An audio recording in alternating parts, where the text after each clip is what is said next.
او حق کله پټیږي؟ کله چې د انسان په ژوند کې د اقربا فرورۍ سوچ راشي، کله چې د انسان په ژوند کې او د ده په دماغ باندې د خپلې عهدې او د مفاداتو د ختمېدو سوچ راشي، بیا به یو خبره رښتینی او دا رښتینی خبره دا به هغه دروغ پیش کوي، یو خبره به حق وي دی به هغه حق خبره د باطل په شکل کې پیش کوي،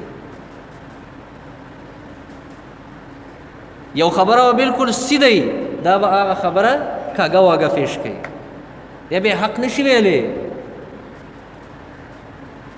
څنګه چې زکریا رحمت الله علیه زینمال کې دا یو جمله لیکلې ده چې د پارټۍ سوال دی، د قوم سوال دی، په دې وجه دی حق نشي ویل، او د عهدې او د مرتبې سوال دی. ځکه نبی کریم صلی الله علیه وسلم فرمایل چې حق به پټوئ نه، حق به وایې، خو هغه حق ستا په دشمن کې ولې نه دی، خو د هغه دشمني او هغه سره بغض او کینه هغه به دې حد ته نه رسې چې د هغه ښه کارونه ای باندې هم د پاسه خاوره راواړی چې ښې یو هم نشته.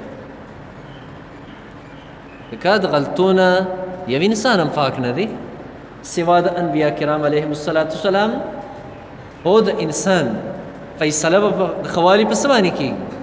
د هغه ښه او بد، خیر او شر، دا دواړه وګوره. که چېرې ښې خبرې په غلطو خبرو غالبې وي، په دې پوه شه چې دا د الله نیک بنده دی، دا د الله نیک بنده دی.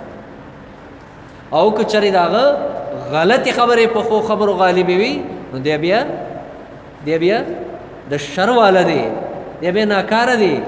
خو د هغه د ناکارتیا او د هغه ګناهونو دغه چې دی هغه به په لوډ سپیکرو او په جلسو او په سټیج د پاسه دا به نه کړي، باندې پرده راواچوه.